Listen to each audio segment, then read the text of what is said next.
bow your heads in reflection. We gather here today to take a moment to reflect on our time at Walker. Tonight is more than a celebration of academic achievement, but a reminder of growth, perseverance, and friendship. As we mark the end of one journey, we give thanks for the education and strength that have guided us to this milestone. We ask for your blessing for this graduating class as a new chapter of life is about to begin. Help to calm our anxieties and uncertainties and turn them into hope. May the experiences gained through Walker help guide us to success and give us the courage to face the unknown. We honor the people who have guided us through our time at Walker, including teachers, coaches, directors, family, and of course, friends, whose encouragement, patience, and belief in our success have made a lasting impact. As we go forth today, may our class carry kindness in the way we treat others, dignity in the way we carry ourselves, honor in the choices we make, and curiosity in the way we will continue to ask questions. May our futures be held with purpose, opportunity, and hope. Thank you.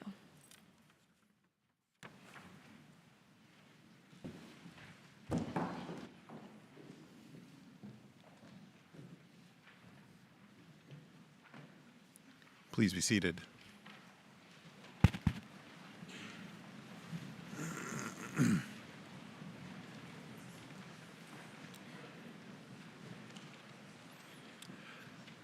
God of us all, we pause to give thanks for the satisfying journey that has brought us to this moment and to look forward to a future full of promise, challenge, and hope.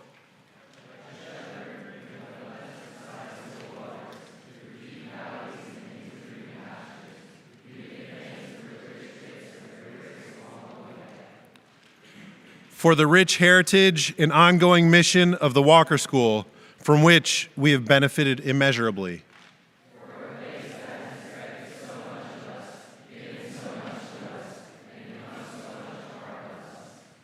For mentors who have taught and challenged, inspired and nurtured.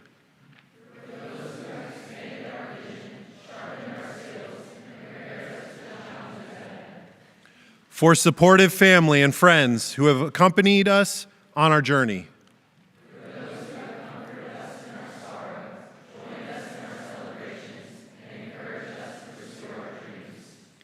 For opportunities to learn and grow, for discoveries about ourselves and our world, and for people who have enriched our lives. All of these we recognize as gifts from you, and so we give you thanks. You have sustained us, guided us, and gifted us. We know you have called us not only to offer our thanks to you, but to offer ourselves to your people for the healing of your world.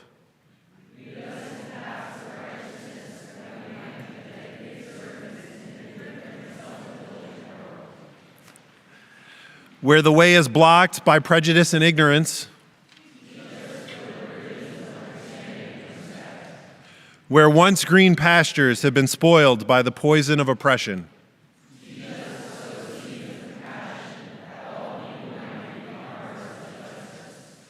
where once still waters have been troubled by division and violence,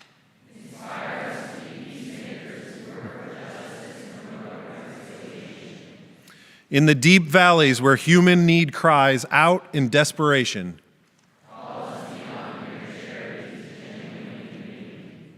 When the worn pathways of daily life tempt us to close our eyes to suffering in our midst, our eyes to the needs of others, inspire us to imagine a better world, and strengthen us for a journey that takes us from promise to fulfillment.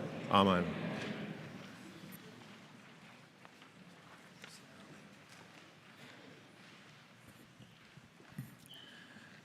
Good evening.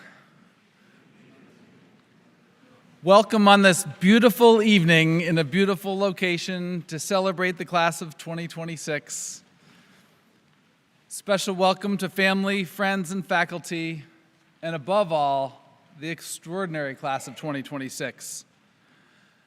Tonight is a moment of pause, a breath before Saturday's walk across the stage. As head of school, I want to begin by thanking our parents, grandparents, and families for entrusting your children with us.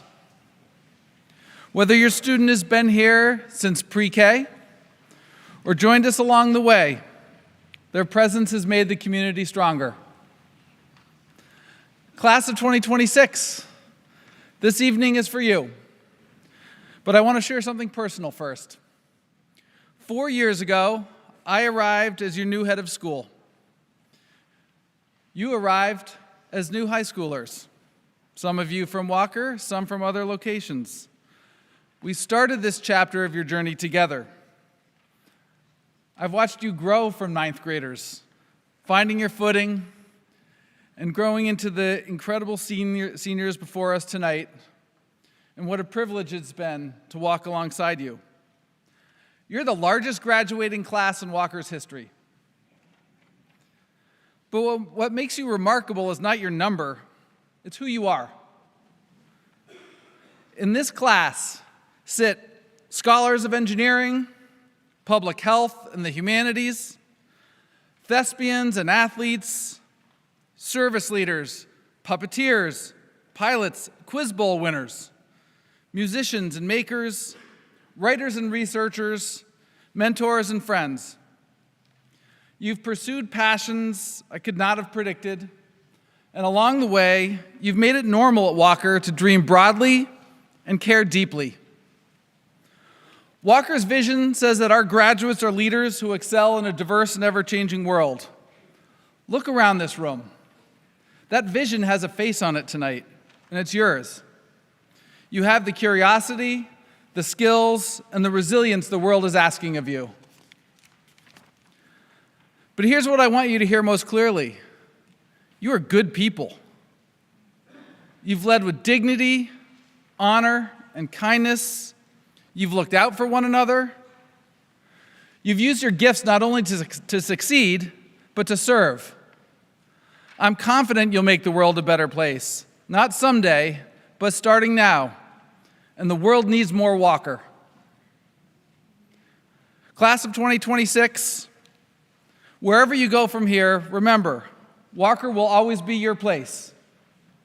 Come back to visit, to cheer, to mentor, to share both your successes and your stumbles. Our doors and our hearts will always be open to you. Go boldly, dream audaciously, carry with you the lessons, the laughter, and the love of this place. You are and always will be Wolverines. Congratulations.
Good evening. I'm Seth Hagen, one of the senior advisors, and I have the privilege of leading off the presentation of advisories with my advisory. If you're in my advisory, would you please make your way to the front?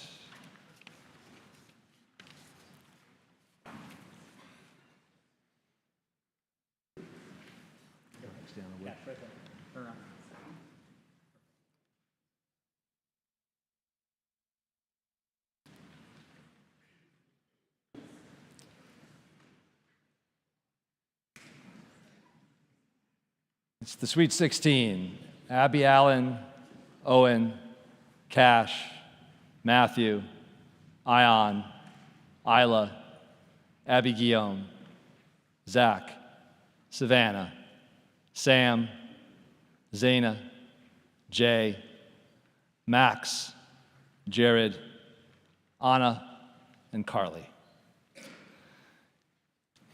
In Hagen Advisory, we've had a running joke that we were actually AP Advisory. Well, here we are, it's the end of term, and I'm glad to announce that everyone has passed the course with flying colors. What is the criteria by which I have determined whether you've passed? The question is this: did we form something special? Did we manage to become something other than just a forced association of a random 17 people killing 15 minutes of time between second and third period? I have no doubt that we did. In fact, I would argue that we became something like family. Family because we felt safe enough to be quirky, safe enough to be authentic. Family because we took care of each other. And family because we will each feel a little more lost without each other. So exactly how were we quirky? Let me count some of the ways. We intensely debated important things like who in the Star Wars universe was the best Skywalker. We laughed a lot. We talked an inordinate amount about food, coming back from breaks and sharing stories about the best things we ate, the best dishes our other families served up. I think we, by which I mean you guys, talked about Chipotle and how you wished I would take you there every day for the last 4 years. Every day. We also played games, lots of them. We played some seriously cutthroat Connect 4. We played Apples to Apples and Pickwits, where I got to glimpse into the wild and beautiful worlds inside your creative minds. And we had our traditions. We even invented our own strange holiday called Grumpelween, which happens randomly, and in our case, only once. On Grumpelween, everyone writes down one thing they are afraid of, and they receive a favorite snack item from me as head of ceremonies. Jalapeno Miss Vicky's chips, veggie straws, goldfish pretzels, Dots pretzels, barbecue Lays, popcorn, in one case a bag of raw broccoli florets, and in another case a can of pickled beets. Out of this weirdness came a family. Why? Because that's what families are.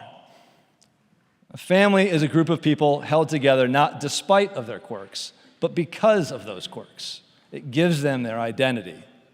It's what makes memories. By sharing weirdness, we don't have to pretend to be something other than who we are or try to hide our imperfections. We trust each other. With family, we can let our hair down, which in my case is obviously purely hypothetical. This bond, this relationship made advisory I truly looked forward to.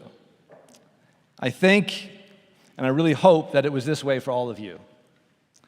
I look forward each day to checking in, to hearing your stories from the day or the weekend, to hear about victories on the field, on the water, on the stage, in the classroom, to see your successes on the page, the canvas, the robotics floor, the lab, the court.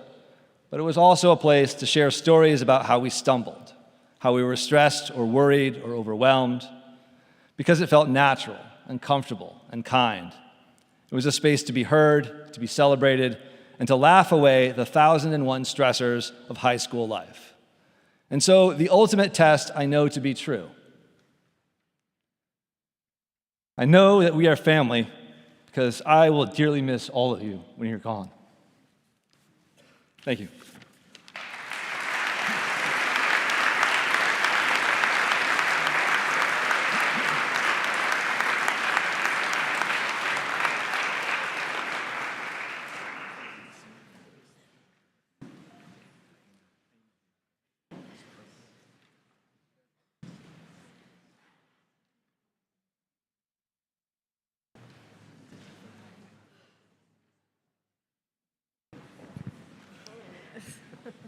her stepbrother for me? I was really going to try not to cry tonight. Thank you, Mr. Hagan, for starting me out. Yes, I'm on my tiptoes. Okay, so I'm Miss Thomas, as Miss Bundy. Good evening, seniors. As co-advisors, Mrs. Bundy and I envisioned a space. Oh, we're supposed to bring them up, aren't we? Yes. Sorry. I'm so excited. I forgot about the students. Come on up, Bundy, Thomas. It's because I'm worrying about them.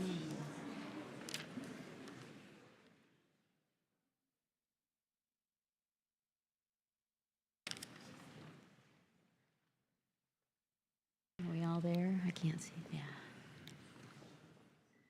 Crosby, Jonathan, Mackenzie, Kaz, Sam, Rowan, Morgan, Masoom, Rakesh, Anthony, London, Chris, Sam, Allie, and Trav.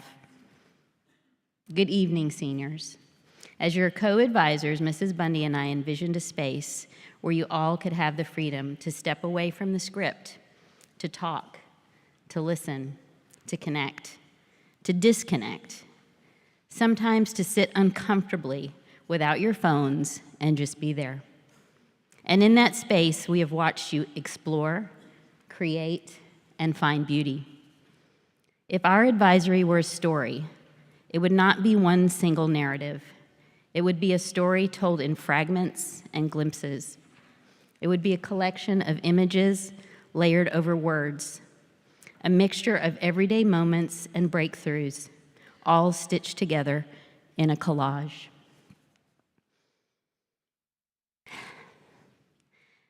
Oof, okay.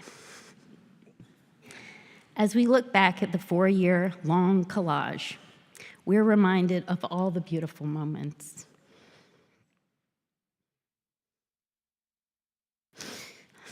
Sorry, I'm gonna miss these kids. Moments of kindness and generosity. Donuts on a Monday and free snacks for all. A beautiful design that is now part of everyone's wardrobe. The pearl, abstract flowers, the photograph of a musician that made us stop and look twice. Mount Mushroor. We found beauty in concerts and jazz band performances, and even in the struggle to find solutions during robotic competitions. Beauty in being unconventional and in a single music note that landed just right on your guitar solo. We found beauty in your personal transformation and newfound perspectives from traveling abroad, on the stage, and performing Double Down in Dismounts.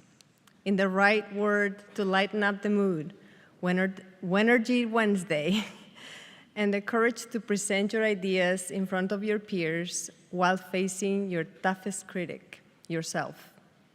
We remember you giving back and feeling like a first grader once again.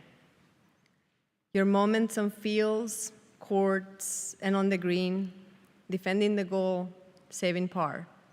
The quiet moments you were in the zone and your focus was entirely on the ball you're about to hit, and the loud moments of celebration when you feel the energy of your classmates and the entire school was cheering for you after a home run. All these collective moments, this collage of memories, point to something deeper, the glue that pulls us in and keeps us connected. Ms. Thomas and I have really enjoyed being part of this collective composition with you all. Keep exploring, keep adding to your story, keep finding and creating beauty. Congratulations, seniors.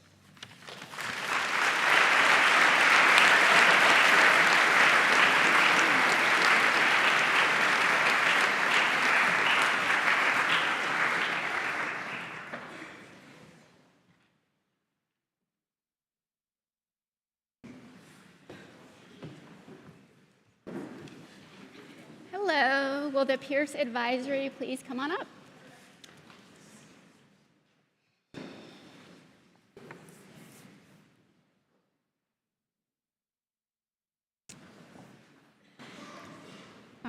right, so we should have Lily, Malachi, Hudson, Chloe, Ethan, Jackson, Oliver, Ansley, Stella, Lyndon, Sydney, Michael, Aiden, and Julia. So here we are. Complex, intricate, and sometimes impossible to figure out. The Pierce Advisory has challenged me to look at them in so many different ways the past 4 years. I finally decided what it was that they reminded me of, the colorful Rubik's Cube of my youth. So here they are, the 6 sides of the Pierce Advisory. The artists. A walk through the halls of the Walker School oftentimes is a walk through a gallery of our students' artwork on display. In so many ways, our advisory thrived with making art of their own. We have dancers, fashion designers, graphic artists, stage designers, and actors and actresses.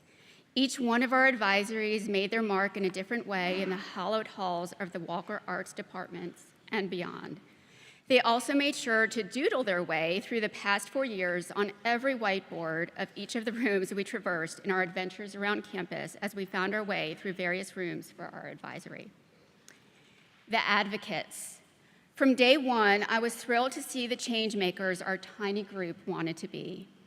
We have students creating their own businesses, saving the environment, educating others about diversity, and how to make sure we are all inclusive of each other.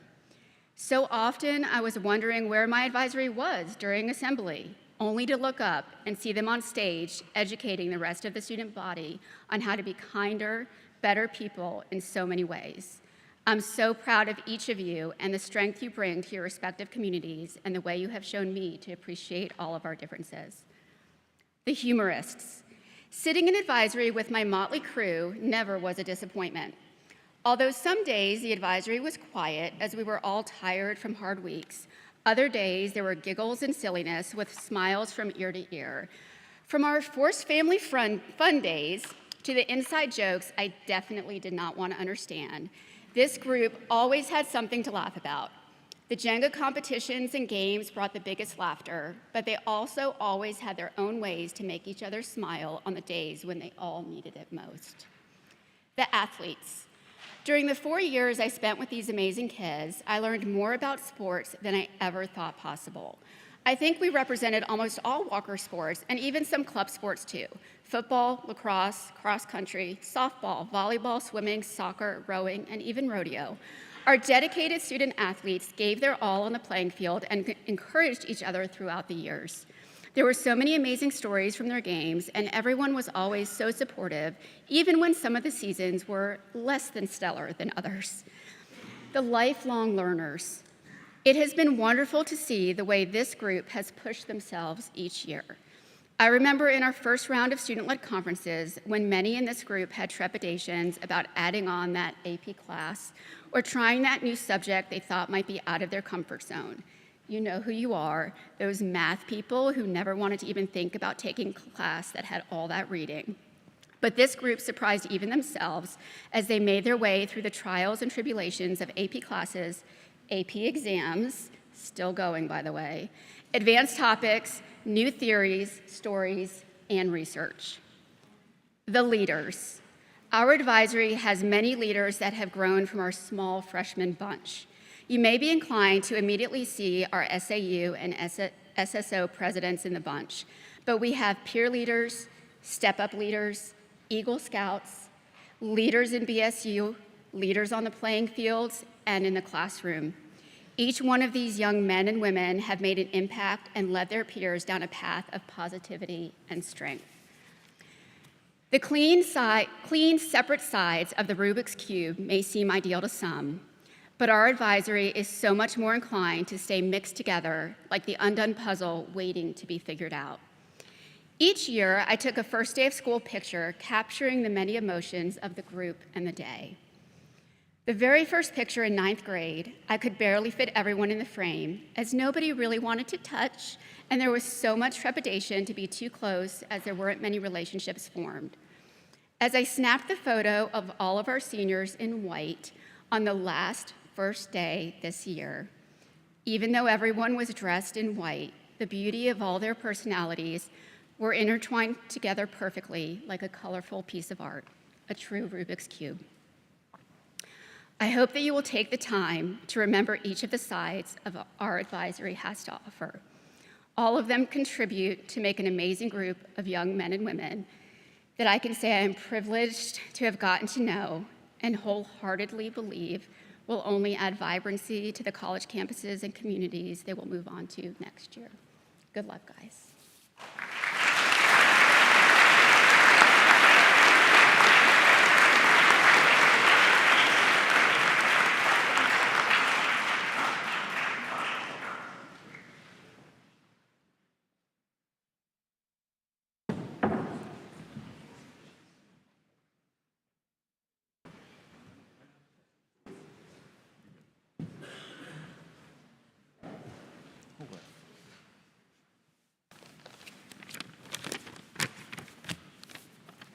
All right, guys, come on up. Riley, Sam, Jason, Sana, Zachary, Calvin, Andy, Joaquin, Aaron, Zoe, Charlotte, Myra, and Karma.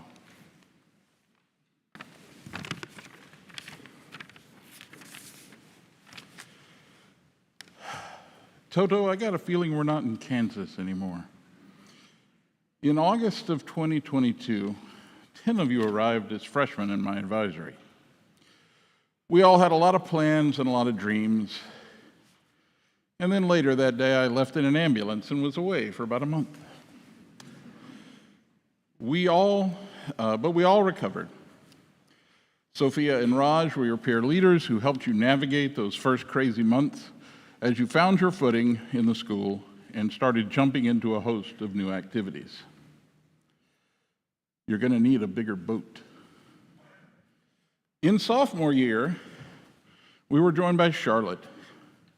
Each of you began to settle into what you enjoyed, finding your place, and starting to take on more responsibilities and leadership. Fasten your seatbelts, it's going to be a bumpy night. Then junior year, Myra and Karma joined us after their old school sort of disappeared. They came to us with many of their old friends and quickly made new ones as well. All of you threw yourselves into a tough academic year, as well as a very busy schedule of athletics and art and more. Show me the money. Senior year started with a mix of apprehension and joy. Where would you go to college? How would you do as one of the leaders of the school? Would everyone please stop asking me what I plan to do next year? But now we're here. All of those decisions have been made. Hasta la vista, baby. So you made it. No more homecoming walkout dances to learn. No more student-led conferences. No more musicals or plays, even if you were the minstrel. All right, Mr. DeMille, I'm ready for my close-up. No more games or matches or meets, even if you throw a no-hitter. There's no crying in baseball. No more robotics. Houston, we have a problem. Or mock trial. You can't handle the truth. Or building giant clocks. Life moves pretty fast. If you don't stop and look around once in a while, you could miss it. No more peer leadership or step up. Go ahead, make my day. No more academic teams or art clubs or Walker World Health organizations. No more, well, you get the idea. On Saturday, each of you will take a short walk across the stage in Coles and leave Walker behind. You will find new challenges and heartbreaks and all the things that make a life. I'm glad I know each of you, and I look forward to hearing about your future successes. Carpe diem. Seize the day, boys and girls. Make your lives extraordinary. And may the force be with you.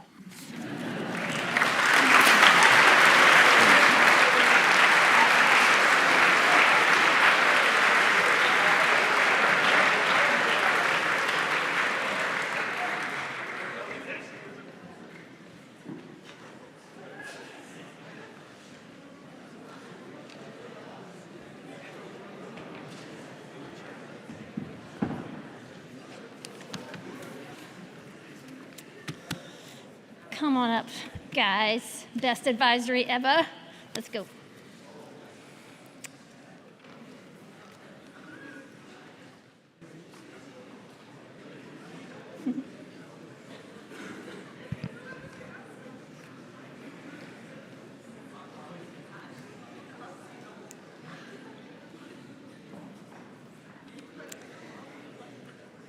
All right, Ansley, Caroline, Yohara, Alec, Dylan, Ari, Billy, Charlie, Marley, Jack, Daniel, Grant, Maddie, Isabel, Jack, Andrew.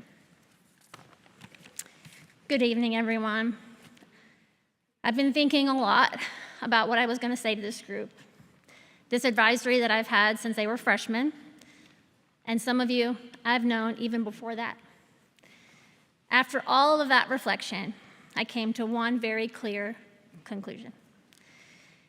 If a zombie apocalypse broke out, we would absolutely survive. Not because we're the strongest, not because we're the fastest, because this group is ridiculously well equipped. First, every survival team needs morale and snacks. That's Ansley, keeping us laughing while handing out Dunkin' Donuts like she's single-handedly holding civilization together. Honestly, if we survive, it's because of her. If we don't, it's because we ate 47 donuts, being we couldn't run. Every group needs a heart, someone who reminds us what we're fighting for. That's Caroline. She'd be out there running miles to scout ahead and then coming back to check if everyone was emotionally okay. Then there's that person you trust when things get serious, Yohara. No panic, no drama, just what needs to be done. If society collapses, I'm not making a decision without her approval. Of course, we need someone who has already analyzed every possible outcome. That's Alec. He runs the numbers, built a model, and determined our survival rate. And if it's not high enough, he'll simply outwork the apocalypse. When it comes time to rebuild, or at least throw a post-apocalypse party, Dylan is in charge. There will be a schedule, there will be a plan, and somehow there will still be a theme. If we need honesty, real honesty, we go to Ari. She tells us exactly what's wrong with the plan, probably what's wrong with us, and then hit a TikTok dance immediately after. And Billy, sleepy Billy, running on 3 hours of sleep because he was telepathically talking to his family overseas, but still smiling, still brilliant, and somehow still the happiest one here. And then we got Charlie. 10 steps ahead, mapping out strategy, possibly in German, and turning survival into a competitive event that he intends to win. And Marley. Marley will be arguing with the zombies, and I'm not entirely convinced the zombies would win, but he will also be the first to check in and make sure everyone's doing okay. You need somebody else who everyone trusts and loves. That's Jack Rail. If two people are arguing over survival strategy, snack distribution, or who forgot to lock the bunker door, Jack is calmly stepping in like a 45-year-old dad at a neighborhood cookout, saying, "All right, guys, let's just talk this through." And Daniel. Daniel may not say much, but when he does, everyone stops and listens, partly because it's usually very insightful. Honestly, Daniel has the energy of someone who survives the apocalypse simply because the zombies respect his peace and leave him alone. And Grant, we're going to be looking good. He's redesigning apocalypse fashion, because if we're going to survive, we're going to look good doing it. And honestly, We definitely will. And Maddie, you're quietly building something on the robotics side that will help save us. And she's not going to say anything about it until it works perfectly. And she will say, it's not a big deal, while literally rebuilding civilization. And then we have Isabel, who's leading from the front, steady, determined, and setting the pace like she always does. If she says we're moving, we're moving. If Isabel says run faster, we are suddenly Olympic athletes. Jack Schumann has already written the Constitution for the post-apocalypse society. There are policies, there's structure, there's leadership. Honestly, the zombies should be worried about governance at this point. And finally, Andrew, you're one of those people who can fit into absolutely any situation. He has this smile that will genuinely help him keep him away from anything. Not because he's sneaky, but because he's so sincere that you immediately trust him. Honestly, if something mysteriously went wrong during the apocalypse, Andrew could smile, shrug, and say, my bad, and the entire group would smile. And me, I'd love to say I'd be leading the charge, but realistically, I'd be standing there like, okay, guys, let's stay focused, while all of you actually save the world. And probably reminding you that this would have all been avoided if you just checked your email. But here's the thing. This isn't really about the apocalypse. It's about you. Over the last 4+ years, I've watched you grow, not just into incredible students, athletes, artists, and leaders, but into people who genuinely care about each other. I hope you remember what it feels like to be supported, to be challenged, and to be surrounded by people who believe in you. Because you have and you will do more amazing things. And I'm so unbelievably proud of you, every single one of you. It's been one of the greatest privileges to be your advisor.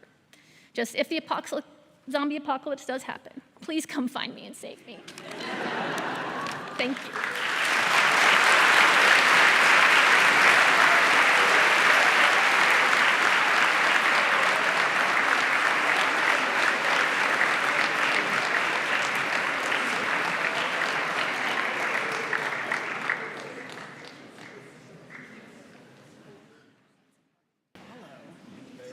I'm going to acknowledge him right now. Yeah. I'm very nervous. Oh.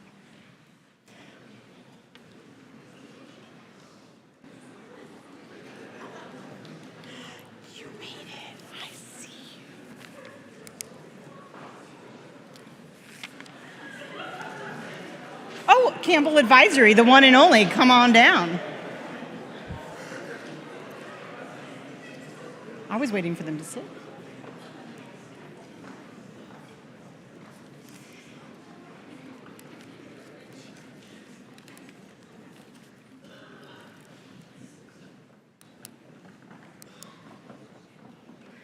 I do want to acknowledge those are two very hard speeches to follow, so I'll do my best. I didn't go for the humor route, but I should have. So we have Katya Anderson, Dawson, Jacob, who is not here right now, Parker, Devin, Kaylin, Evan, Addie, Rohan, Isabella, Zach, John, Sam, Kennedy, Audrey, Isaac, and Gracie. Yes, we have the biggest advisory.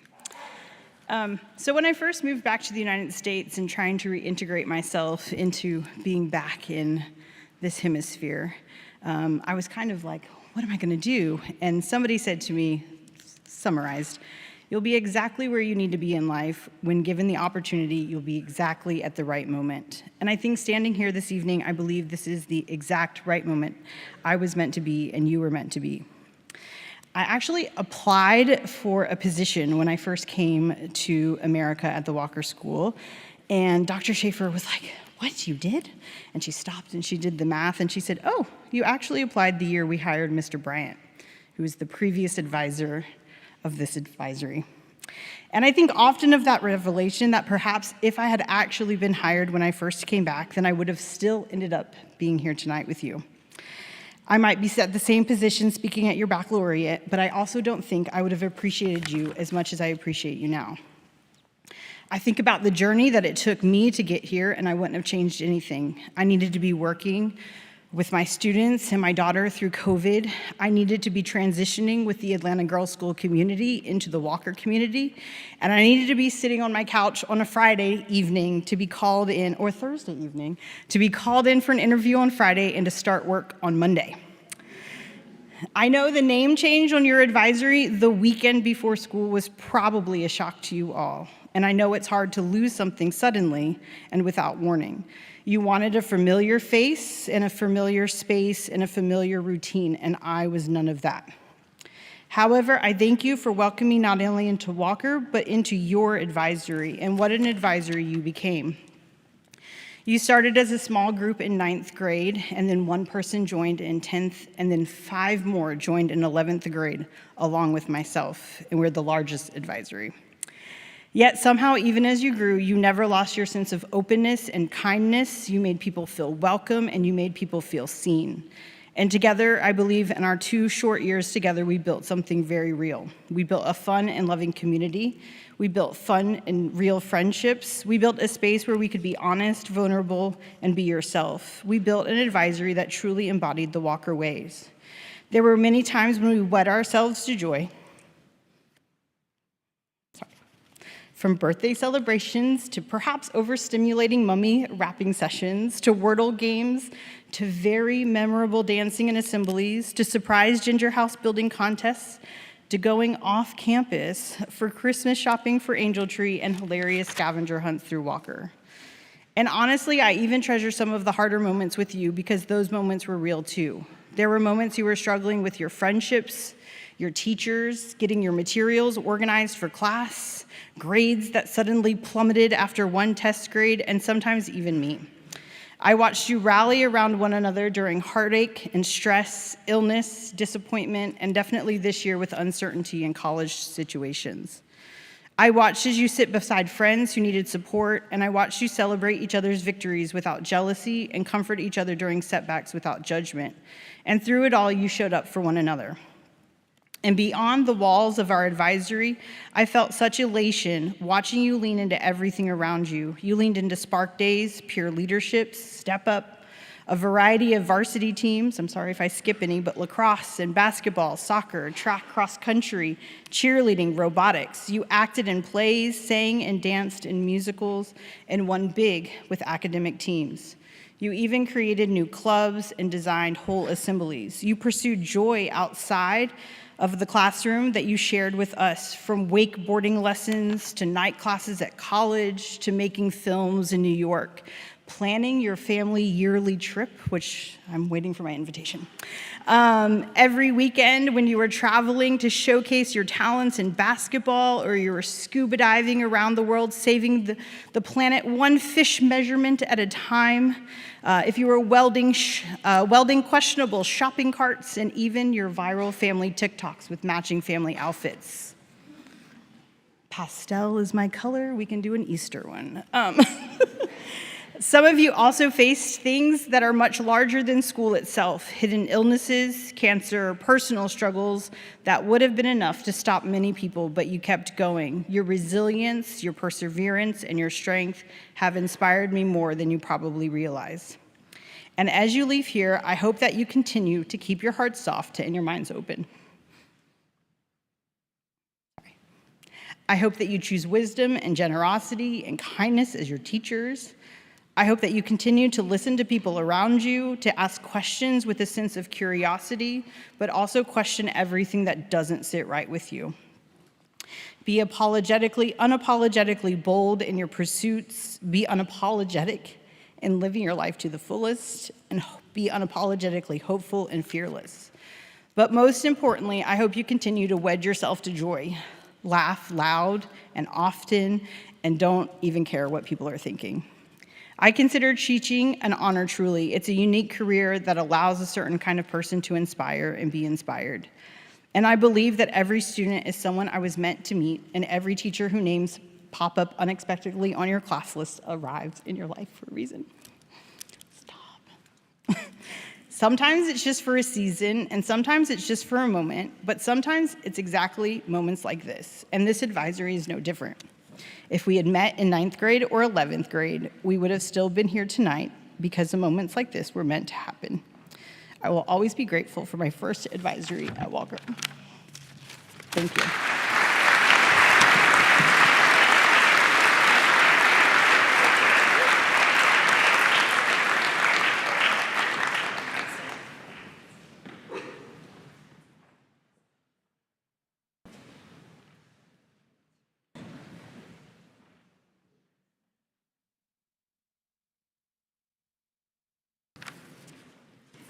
Hello, Edenton Advisory. Could you please come to the front?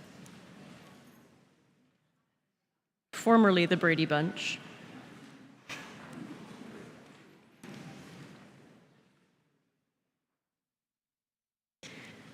Grant, Fallon, Jack, Ella, Lee, Joshua, Talia, Jackson, Ryan, Dylan, Graham, Sam, Abby, Lyric, Christian, and Caroline.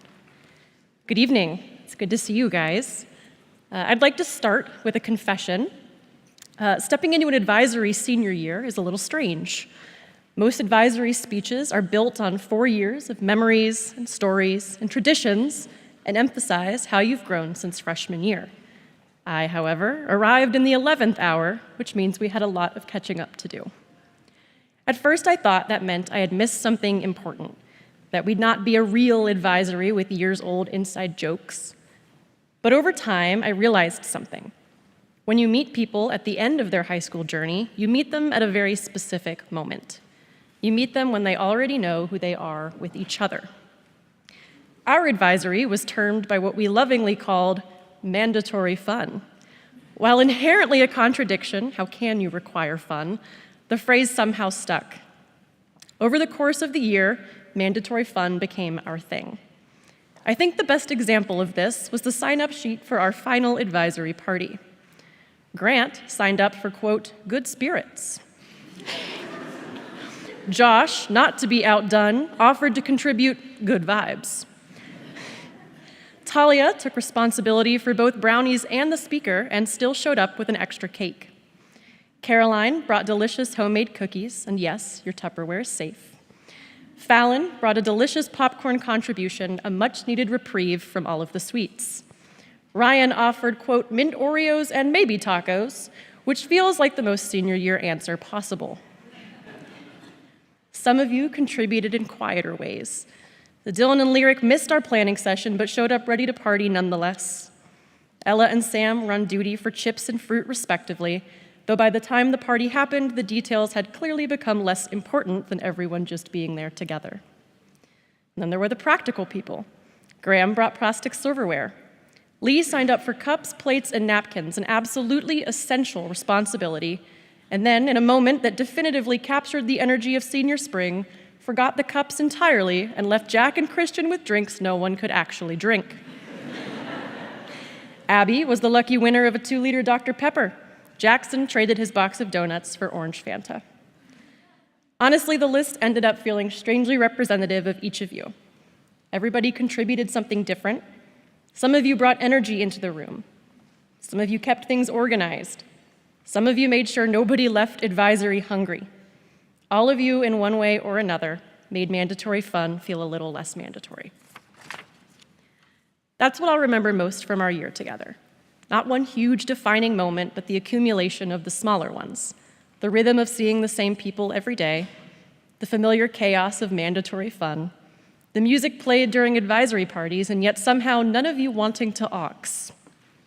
The day that incredibly, all of you fully committed to being statues for an entire, very quiet advisory period.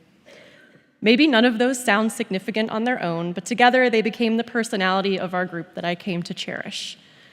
For someone who joined this advisory at the very end and had the difficult job of stepping in for Dr. Brady, I am sincerely grateful that I got to experience these versions of you. You were a wonderful group of young people. The world is lucky to have you, and I have genuinely had so much fun spending our year together, mandatory or otherwise.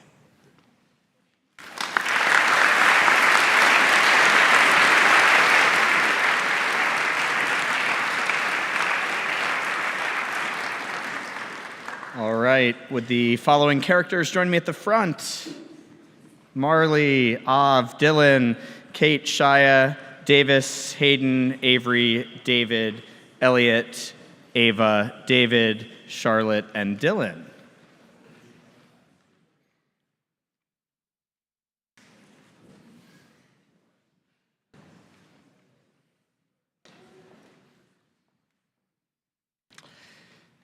If you had spent any time in our advisory room in the first 3 years this group was together, the likelihood is you would have walked in to hear Miss Dunn and I talking about our latest selections from Book of the Month Club or getting super excited about what we were reading. And I'm sure this group probably was overhearing those conversations. But I have gotten to thinking about our time together as a novel. Unfortunately, the novel's a little messy. We kept changing settings. We met in 3 classrooms in 4 years. This year, thankfully, we avoided breaking anything in the ceramics studio. Thank you, Ms. Thomas. We also had a large list of characters. We started with a big group, though 4 of them appeared in the early chapters, made a significant impact, and then kind of left over time. We added 1 in the second chapter and 4 more characters, absent for the whole first half of the novel, just like showed up right in the middle. But here, as we're getting to the final pages, it feels like they've been in the story the whole time. I guess I need to blame the grade level dean that put the advisories together. This novel also felt a bit like a Gabriel Garcia Marquez novel. Seriously, we have 14 in the advisory and not nearly that many names. There's an Ava and an Avery, we have Dylan and Dylan, and Davis, David, and David. The scenes where the hapless teacher calls roll were sometimes a little confusing. Most importantly, the writer of this particular novel seems to have taken a page from The Catcher in the Rye. Holden tells Mr. Antolini about his oral expression class, how their classmates were supposed to yell digression if someone got off topic in their speech. Our advisory has been a little like one of those novels where not much happened in the actual plot of the novel, but wow, the digressions were incredible. We have stories of athletes, softball, lacrosse, basketball, soccer, swimming, football, sports medicine, cross country, and track. We have a dancer. We have stories of an athlete whose horse does the dancing. We have stories of artists and actors, of rooftop gardeners. Some of our characters are experts at Walker Spirit Days. Audrey, too, the Joker, and even Fancy Nancy found their way from their pages to ours. We have one story where we actually planned a party, a first, assigned responsibilities and went our separate ways. Davis brought plates. The only item at the party was plates. I asked them today if it's like the advisor that does the parties or the kids, and they said it's got to be both, and we were none.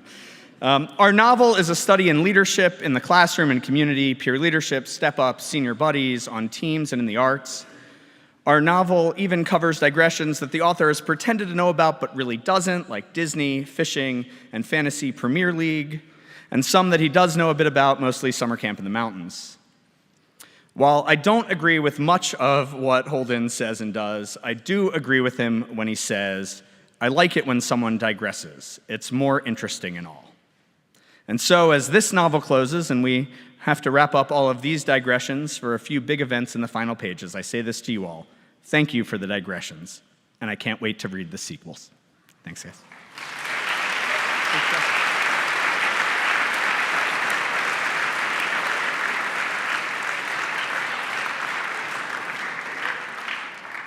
And now the next chapter. I want to offer a little gratitude and a little advice for the class of 2026. First, I want to thank our amazing advisors here in the front row. A hallmark of the Walker experience is the connections that students make with each other and with their teachers. And what you've just heard lets me know that we're nailing that one. So thank you, guys. Ms. Nelson, Mr. Clements, Mr. Arjona, Mr. Carlson, thank you for your leadership of our school and the experiences you've helped to shape for the graduates of the class of 2026. With your guidance, we're sending an amazing group of students out into the world to do amazing things. To Ms. Branham and Ms. Barrios, thank you for taking your victory lap with this group. Speaking for all of us, we couldn't do this without you both, and we are deeply grateful for all you have done to help make meaningful moments all year for this amazing group of seniors. I know the next grade level dean will miss you both tremendously, as will the rest of us. To the class of 2026, I knew I wanted to take a few minutes to speak to you as a group one last time. I've loved being your grade level dean, but I must admit, I'm getting a little old and out of touch when it comes to giving advice for your future. So I reached out to the class of 2022, the last class I worked with, to see if they had any wisdom to impart to you as they graduate from college and head into the world. It turns out some pretty amazing people have sat right there in your position, and a little distance has given them some great perspective. I asked them two questions. What did they miss or love about Walker that maybe they didn't expect? And what advice would they give you now? I was blown away by their responses and wanted to share a few of those with you. A few things they miss. And this is direct quotes. Something I did not expect to miss about Walker was how easy it was to feel capable there. At the time, I didn't realize how much confidence comes from being in an environment where your teachers know your strengths so well that they know how to push and encourage you.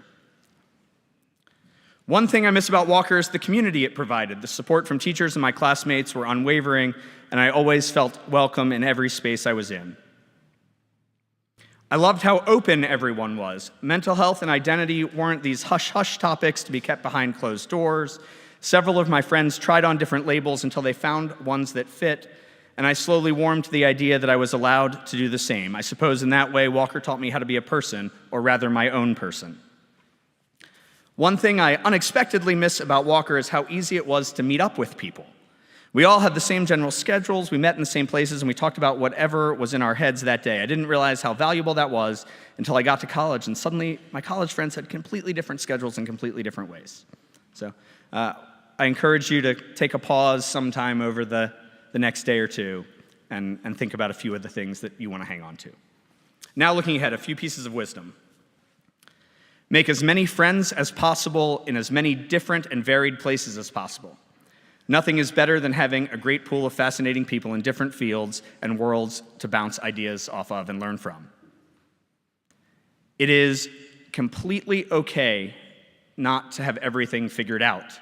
Switching your major is normal, changing your mind is normal, and feeling like everyone else has their perfect path lined up is an illusion. Even the people who look the most put together are usually doubting themselves too. Your journey is your own. You grow up being told how the world works and where you're going to fit in, and you hold on to all this worry about if you'll fit in. People expect you to be a certain way, and by extension, you feel like the world does. Life isn't about contorting yourself into all these boxes of expectation. Ultimately, your life is yours. Failure feels way bigger in the moment than it actually is, and I wish I knew how to treat it when I got to the local engineering school. I failed my first physics test, barely passed the second, and took the third while sick. I got rejected from so many internships and jobs and ghosted by so many more. I'm not saying it doesn't feel terrible in the moment, because it definitely does, but what's important is that you don't let it throw you off your goals. Go to office hours. Even when you don't have a question, always show up. The professors who later wrote my recommendations and helped shape what I wanted to do were almost always the ones I bothered to know as people, and that started with showing up when I had no agenda. Buy a toolbox. Genuinely such an underrated thing you'll definitely need. And the last one, don't confuse being busy with doing meaningful things. I wish someone had told me earlier that saying yes to everything is its own kind of avoidance, and that the things that mattered most usually required me to say no to something else first. So I'll close with a little more gratitude to the class of 2026. I'm grateful that each and every one of you has been a part of our school, our classrooms and communities, and selfishly, I'm grateful you've been a part of my life. I can't wait to continue celebrating your success, which you will tell me about when I email you in 4 years asking for help to write for the class of 2030, and I have put it in my calendar already to do so. Thank you for being you.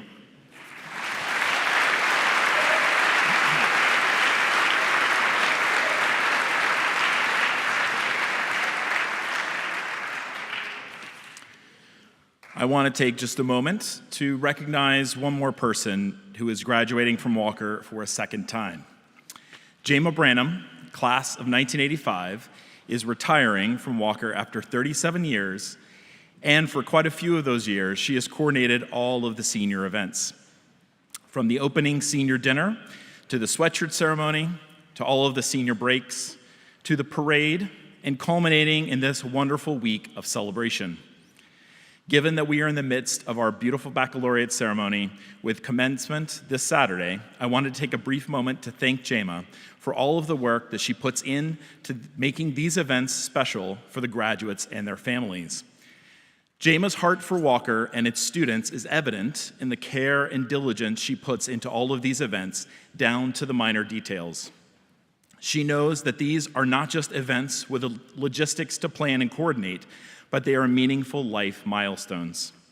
Jema deeply values the memories from these events as a student herself and as a parent when her 2 children graduated from Walker. I know that the care she puts into these events is her way of paying it forward to a school community that has created so many special moments for her.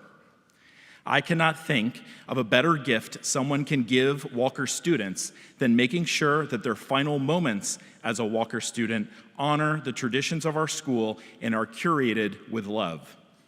Jema, on behalf of the Walker School, all of the graduates over the years, and their families, we would like to thank you for giving this gift.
Please bow your heads and join me in reflection.